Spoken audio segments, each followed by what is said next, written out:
மேற்கு மன்னார்குடி வேட்பாளராக ஜோதிமணி அவர்கள் இருக்கிறார். அன்ருட்டீன் அப்துல் ரஹ்மான், கடலூர் சந்திரசேகர், திட்டக்குடி கணேஷ், குறிஞ்சிப்பாடி MRK பன்னீர்செல்வம். நம்முடைய விருத்தாசலம் தொகுதியிலே கேப்டன் அவர்களின் அரசியல் வாரிசாக களத்திலே இன்றைக்கு நம்மோடு கைகோர்த்திருக்கிற பெரும் மதிப்பிற்குரிய தலைவர், ஒரு பெண் தலைவர், தமிழ்நாட்டிலே ஒரு பெண்மணி இன்றைக்கு மிக துணிச்சலாக இந்த அரசு தொடர வேண்டும் என்று ஊராய் சென்று பிரச்சாரம் செய்து வருகிறார் திருமதி பிரேமலதா விஜயகாந்த் அவர்கள்.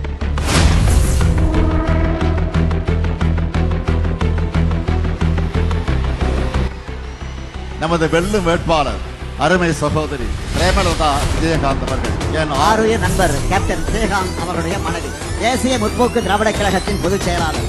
விஜயகாந்த் உருவாக்கிய கட்சியை துணிச்சலா நடத்தி உறுதியோட நம்முடைய கொள்கை கூட்டணியில இணைந்திருக்கிறார்.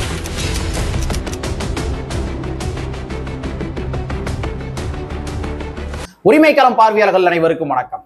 இன்றைக்கான அரசியல் களத்துல நம்ம யார்கிட்ட நேர்காணல் காண போறோம்னா, உயர்நீதிமன்றத்தினுடைய வழக்கறிஞர் திரு பெரியார் வேந்தன் அவர்கள்ட்ட நேர்காணல் காண போறோம். சார் வணக்கம் சார். வணக்கம். நல்லா இருக்கீங்களா சார்? நல்லா இருக்கு சார். ஒண்ணும் இல்ல, தமிழ்நாட்டுடைய அரசியல் களத்தை நீங்க உற்று நோக்கி பார்த்துக்கிட்டு இருக்கிறீங்க. சோ அந்த வகையில பார்க்கின்ற பொழுது இன்றைய தினத்துல விடுதலை சிறுத்தைகள் கட்சியுடைய நிறுவனர் அண்ணன் திருமா அவர்களுக்கு ஒரு இழுக்கு ஏற்படும் விதமாக பிரேமலதா விஜயகாந்த் அவர்கள் செயல்பட்டு இருக்கின்றார். அந்த காட்சியை நீங்க பார்த்திருப்பீங்கன்னு நினைக்கிறேன்.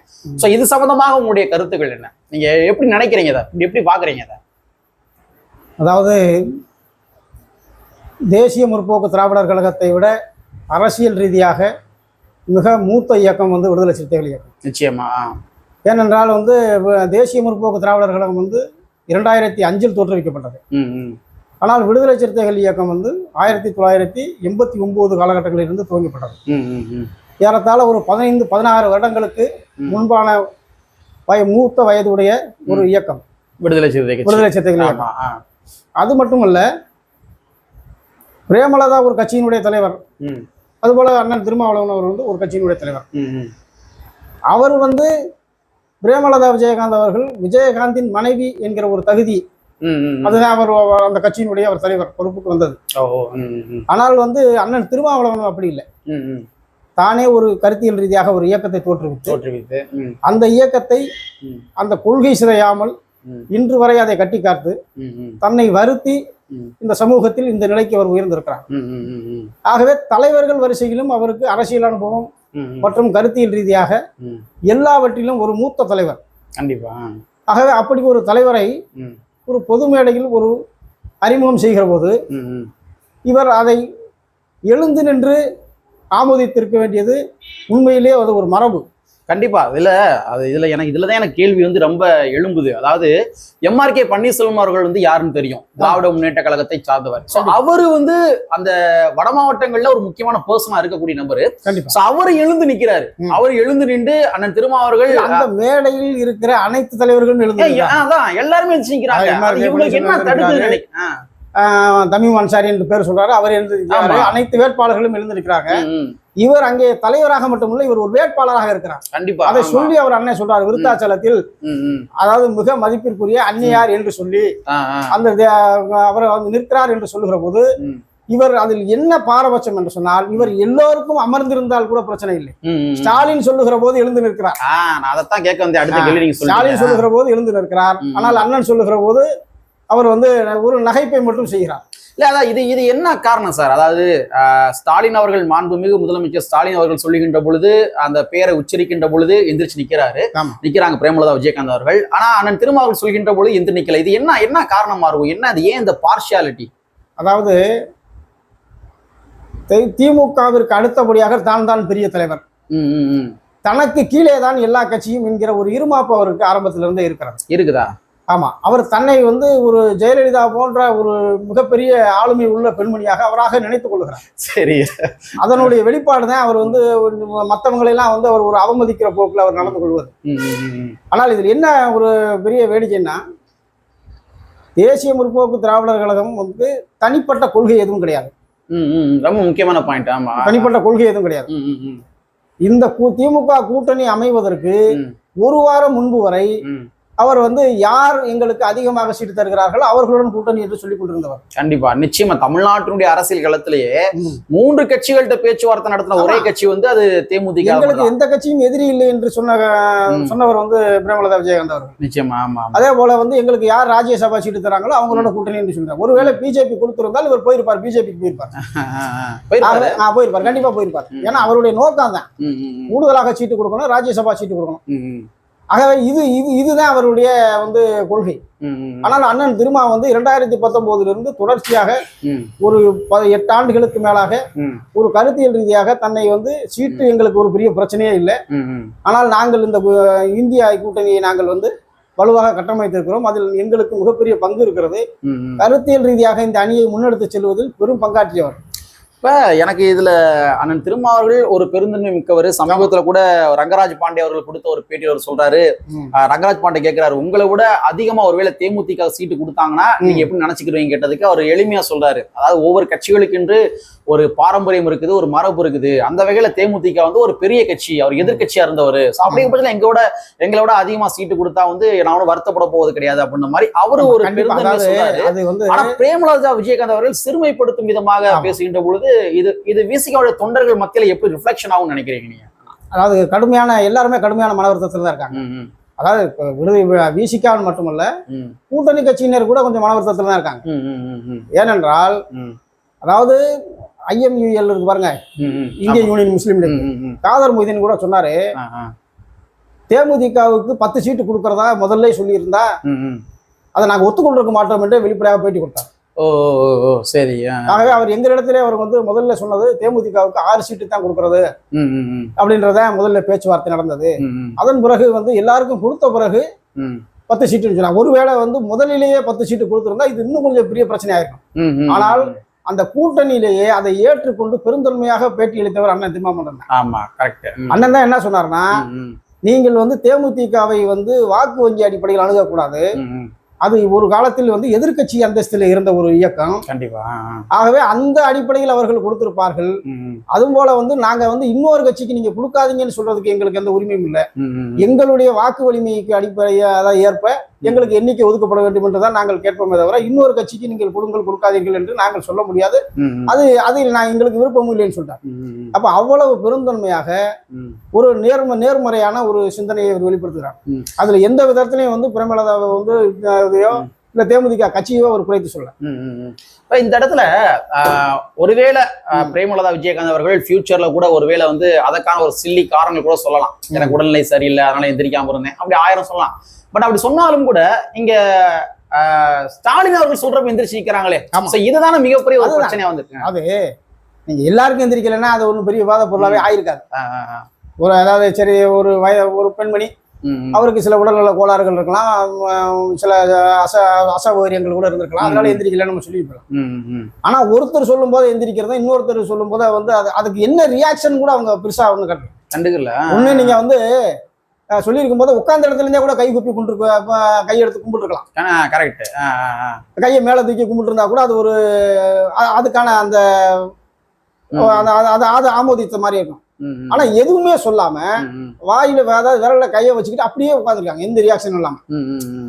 அது வந்து அது கண்டிப்பா வந்து எல்லா கட்சியும் அதை உணரலாம், அதை உணரத்தான் செய்வாங்க. அதாவது இவருடைய அந்த உடல் மொழி இருக்கு பாருங்க, அந்த உடல் மொழி வந்து ஒரு பெரிய இருமாப்பா உட்கார்ந்து அது எப்படின்னா அப்படின்ற மாதிரியான அந்த உடல் மொழி. எது சார் தடுக்குது, என்ன தடுக்குது? ஏன் அது எனக்கு இன்னமும் கூட வந்து ஒரு பிடிமானம் இல்லாத ஒரு சர்ச்சையா வந்து என்ன தடுக்குதுன்னே தெரியல. அது இயற்கையாகவே அவர் வந்து அரசியல் ரீதியா வளர்ந்தவர் யாரு?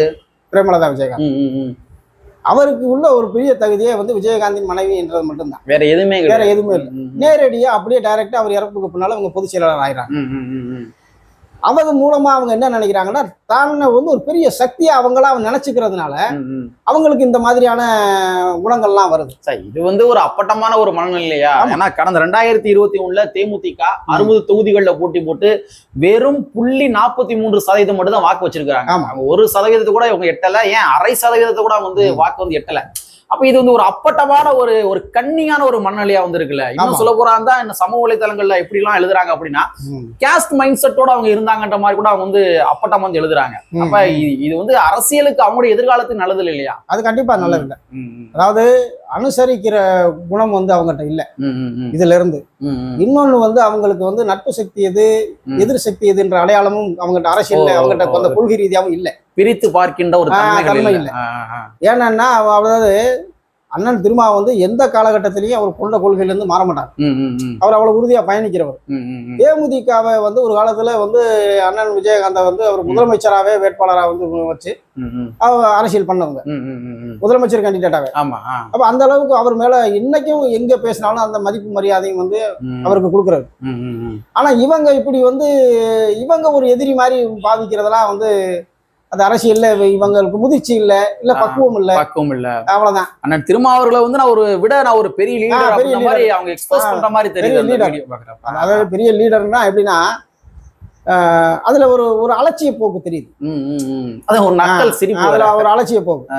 அதாவது நீங்க வேட்பாளர், நீங்க முதல்ல தெரிஞ்சுக்க, நீங்க வேட்பாளர். அண்ணன் வந்து வேட்பாளர் இல்ல, அவர் ஒரு கட்சியினுடைய தலைவரா உங்களை ஆதரிச்சு வந்து அங்க பிரச்சாரம் பண்ண வந்திருக்காரு. அப்ப உங்களை அறிமுகப்படுத்துகிற போது நீங்க தான் எந்திரிச்சு நிக்கணுமே தவிர அதை நீங்க வந்து உட்கார்ந்துக்கிட்டு அவர் அண்ணன் பேசும்போது நீங்க வந்து அமைதி காக்குறது, இன்னொருத்தர் பேசினா எந்திரிச்சு நிக்கிறதுன்றதெல்லாம் வந்து அது இன்னும் அவர் அரசியலா மாறல அப்படின்றதான் அதனுடைய வெளிப்பாடா இருக்கு. இப்ப 2026 தேர்தலுக்கு பின்பாக தேமுதிகவுடைய நிலை என்னவாக இருக்கும்? ஏன்னா இப்ப சொன்ன மாதிரி தமிழ்நாட்டுல வந்து பரந்துபட்ட அளவுல வந்து இங்க மக்கள் இருக்காங்க, விசியோட தொண்டர்கள் வந்து இருக்கிறாங்க. அவங்கதான் வந்து ஒரு தீர்மானிக்கக்கூடிய ஒரு சக்தியா வந்து இருக்கிறாங்க. இப்ப இது போன்ற ஒரு பிணக்குகளை ஏற்படுத்தி விட்டு தேமுதிக நிலைமை 2026க்கு அப்புறம் எப்படி இருக்கும்? அது ஒரு மாற்றங்கள் வருமா? அந்த கட்சி சர்வை பண்ணுமா? இந்த மாதிரி சில கேள்விகள் இருக்கு இல்லையா, அது எப்படி இருக்கும்? அதாவது உண்மையை சொல்ல போனா தேசிய முற்போக்கு திராவிடர் கழகம் இந்த இந்தியா கூட்டணிக்குள்ள வராத வரைக்கும் இந்த கூட்டணி ஒரு இன்டாக்டா நல்லா இருந்துச்சு. உண்மையாவே நல்ல மனநிலை கூட அது நல்லா இருந்துச்சு. நல்லா வந்து ஒரு எல்லாரும் ஒத்த கருத்துடைய கூட்டணியா இருந்தாங்க. அவங்களுக்குள்ள ஒரு புரிதல் இருந்தது ஒவ்வொரு தலைவர்களுக்கும் மத்தியில. ஆனா இவங்க உள்ள வந்ததுக்கு பின்னாலதான் இவ்வளவு மனக்கசப்புகளே முதல்ல வருது. அதாவது இவங்களுடைய முதல்ல வலிமையை வந்து இவங்க உணரல. அவங்க வேணா சொல்லிக்கலாமே தவிர நாங்க வந்து ஒரு பெரிய இயக்கம்னு. ஆனா அந்த அளவுக்கான வந்து வாக்கு வலிமை இருக்குதான்னா கடந்த கால தேர்தல் அடிப்படையில பார்த்தாலும் அவங்க பெற்ற வாக்குகளின் அடிப்படையில பார்த்தாலும் அப்படி இல்ல தேமுதிக இல்ல. இது உண்மையாவே வந்து நீங்க அதை வந்து சமூக வலைத்தளங்கள்ல அவங்களுக்கு கொடுத்த 10 சீட்டையும் ராஜ்யசபா சீட்டையும் விமர்சிச்சு அரசியல் அதாவது சார்பு இல்லாத சமூக நல ஆர்வலர்கள் கூட சொன்னாங்க, அதாவது இதெல்லாம் வந்து ரொம்ப அதிகப்படியானது, தேமுதிகவுக்கு கொடுத்த சீட்டுகள் அதிகப்படியானது. ஒரு ராஜ்யசபா சீட்டு வந்து 34 எம்எல்ஏ வாக்களிச்சாதான் ஒரு ராஜ்யசபா சீட். ஆமா, அதுக்கு கிட்டத்தட்ட வந்து 80% வெற்றி அடைஞ்ச கட்சி வந்து விசிக. அதாவது 6 சீட்டு கொடுத்து அதுல 4 சீட்டு வின்னு. அப்ப வந்து 80% வெற்றி, 2 பொது தொகுதி. அப்படி இருக்கிற பட்சத்துல வந்து வாக்கு வலிமையிலையும் வந்து தமிழ்நாடு முழுவதும் இங்க இருந்து சென்னை வரைக்கும், கன்னியாகுமரியில சென்னை வரைக்கும் உள்ள வாக்கு வலிமை உள்ள கட்சி. அந்த கட்சிக்கு கூட அவங்க இவ்வளவு முக்கியத்துவம் கொடுக்காம இந்த கட்சிக்கு கொடுத்துட்டாங்க. சரி, அதோட வந்து இரட்டை இலக்கத்துல கொடுக்கணும்ன்றத பல ஆர்வலர்கள் அதே மாதிரி வந்து அரசியல் விமர்சகர்கள் எல்லாருமே சொன்னாங்க. அதாவது விசிகா வந்து இரட்டை இலக்கத்துல கேட்கறதுக்கு தகுதியுடைய கட்சி, அதை கொடுக்க வேண்டிய கடமை வந்து ஸ்டாலினுக்கு இருக்கு. இது அவங்க வந்து அதுக்கான முழு தகுதியும் விசிகாவுக்கு இருக்குன்றது பேசினாங்க. ஆனா அதையெல்லாம் மீறி தான் வந்து இன்னைக்கு தேமுதிகவுக்கு கூடுதலா இடம் கொடுத்திருக்காங்க. சரி, கூடுதலா இடம் கொடுத்ததை வந்து அண்ணன் ஒருபோதும் வந்து அவங்கள வந்து அதாவது இதை விமர்சிச்சோ இல்ல இவங்களுக்கு அந்த தகுதி இல்லை அப்படின்னு எந்த இடத்துலயுமே அவர் வெளிப்படுத்தல. ஆமா, அப்படி சொல்லாத பட்சத்துல இவங்க வந்து அப்படி ஒரு பொது மேடையில நடந்துக்கிறது ரொம்ப ஒரு கன்சாலிடேஷன் ஆகும் நினைக்கிறீங்களா? அதான் நான் கேட்கறேன். இல்ல, அது வந்து வாய்ப்பு கொஞ்சம் கம்மி தான். அதாவது ஏற்கனவே இவங்க எப்படின்னா அவரு அந்த கட்சியினுடைய தலைவர் வந்து விஜயகாந்த் இருந்த வரைக்கும் இருந்த நிலைமை வேற. அவர் வந்து உண்மையாவே வந்து மக்கள் நலன் மேல விருப்பம் கொண்டு இந்த இயக்கத்துக்கு வந்தவர். இவங்க அப்படி நேரடி அரசியல்ல ஒருபோதும் இருந்ததில்லை. அவரோட துணைக்கு வருவாங்களே தவிர மற்றபடி வந்து அவங்களுக்கு இந்த மக்கள் நல அரசியல் தெரியாதனால அவங்க யாரு அவங்க வெளிப்படையா தானே சொல்றாங்க, யாரு கூட சீட்டு தராங்களோ நாங்க கொடுப்போம். அப்ப எந்த கொள்கையும் இல்லை, அவங்களுக்கு எந்த நோக்கமும் இல்லை. இந்த தமிழ்நாடு அரசியல் எதை நோக்கி போகுது எந்த அடிப்படையும் அவங்களுக்கு தெரியாது. அவங்கள பொறுத்தளவுக்கு அப்படி இருக்காங்க. அதனால இவங்க என்னன்னா இந்த இந்த கூட்டணிக்குள்ள வந்து வந்ததே வந்து அவங்க வந்து ஏதோ ஒரு அதிர்ஷ்டவசமா தான் உள்ள வந்துட்டாங்க. அதனால வந்து அவங்க ஓட்டு இங்க டிரான்ஸ்ஃபர் ஆகும் அப்படின்றதெல்லாம் வந்து அது எந்த அளவுக்கு உண்மைன்னு தெரியாது. இப்ப விசிகா இப்ப நீங்க சொன்ன மாதிரி வந்து கடந்த கால தேர்தலில் பார்க்கின்ற பொழுது அவர்களுக்கு வாக்கு சதவீதம்ன்றது கிடையாது. அது வந்து உறுதியாவே வந்து ஒரு அப்பட்டமாவே வந்து ஒரு டேட்டா அவன் கையில இருக்குது. இப்ப இந்த 2026 எலெக்ஷன்லயும் கூட என்ன பண்றாங்க, இங்க விசிகா வந்து பகச்சுக்கிற மாதிரி தொண்டர்கள் வந்து அவ்வளவு குமுறல் இருக்காங்க. சோ இந்த தொண்டர்களுடைய வாக்கள் இருக்கு இல்லையா, விசிகாவுடைய வாக்கள், இது கன்சாலிடேஷன் ஆகுமான்றதான் என்னுடைய கேள்வி.